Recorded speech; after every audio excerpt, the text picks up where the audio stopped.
نحمدہ و نصلی علی رسولہ الکریم اما بعد۔ میرے محترم بزرگ اور دوستو، وضو سبق نمبر 3 یعنی چہرہ دھونا۔ ایک مریض کا چہرہ ہر وقت گرم رہتا تھا۔ ٹھنڈی دوائیں، ہر قسم کی اینٹی الرجی ادویات استعمال کی لیکن افاقہ نہ ہوا۔ اس کو نماز پڑھنے اور ہر نماز کے بعد نیا وضو کرنے کی تاکید کی گئی۔ ہر نماز کے وقت نیا وضو کرنے کی تاکید کی گئی اور درود شریف پڑھ کر ہاتھوں پر پھونک کر منہ پر پھیرنے کا کہا گیا۔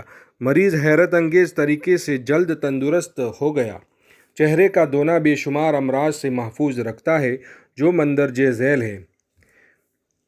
کیمیکل سے بچاؤ۔ موجودہ ایٹمی دور میں جبکہ ہر طرف ایٹمی دھماکے ہو رہے ہیں، ماہرین بار بار خبردار کر رہے ہیں کہ زیادہ سے زیادہ درخت لگائے جائیں اور آلودگی کو کم کیا جائے، گندگی کو کم کیا جائے، چہرے اور کھلے اعضاء کو دھویا جائے، ورنہ یہ کیمیکلز جو دھوئیں، گرد و غبار اور دھول کی شکل میں چہرے پر جمتے رہتے ہیں، ان کا واحد علاج صرف اور صرف وضو ہے۔ دھوئے میں کئی خطرناک کیمیکلز مثلاً سیسہ، لیڈ وغیرہ ہوتے ہیں جو اگر مستقل یا کچھ عرصے تک جلد پر یعنی چمڑی پر جمے رہیں تو جلدی امراض اور الرجی کے امراض پیدا ہو جاتے ہیں۔ چہرے کے مہاسے اور دانے۔ چہرہ دھونے سے چہرے پر دانے نہیں نکلتے یا پھر ان کے نکلنے کی شرح کم ہو جاتی ہے۔ ماہرین حسن و صحت اس بات پر متفق ہے کہ تمام کریمیں، ابٹن اور لوشن چہرے پر داغ چھوڑتے ہیں۔ حسن اور خوبصورتی کے لیے چہرے کا کئی بار دھویا جانا از حد ضروری ہے۔ امریکن کونسل فار بیوٹی کی سربراہ ممبر لیڈی بیچر نے عجیب و غریب انکشاف کیا ہے کہ اس کا کہنا ہے کہ مسلمانوں کو کئی قسم کے کیمیاوی لوشن کی ضرورت نہیں۔ ان کے اسلامی وضو سے چہرے کا غسل یعنی دھونا ہو جاتا ہے اور چہرہ کئی امراض سے بچ جاتا ہے۔ چہرے کی الرجی۔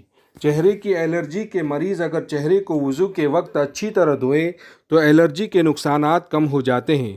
محکمہ ماحولیات کے ماہرین اس بات پر متفق ہیں کہ الرجی سے بچنے کے لیے چہرے کو بار بار دھویا جائے اور ایسا صرف وضو کے ذریعے ہی ممکن ہے۔ چہرے کا مساج۔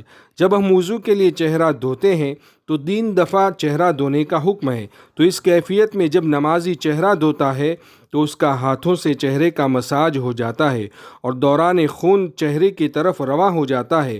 مزید یہ کہ جمی ہوئی میل اور گرد اتر جاتی ہے جس سے چہرے کا حسن بڑھ جاتا ہے۔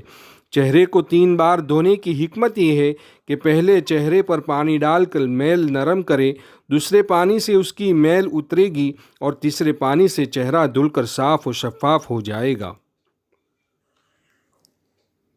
وآخر دعوانا ان الحمد للہ رب العالمین۔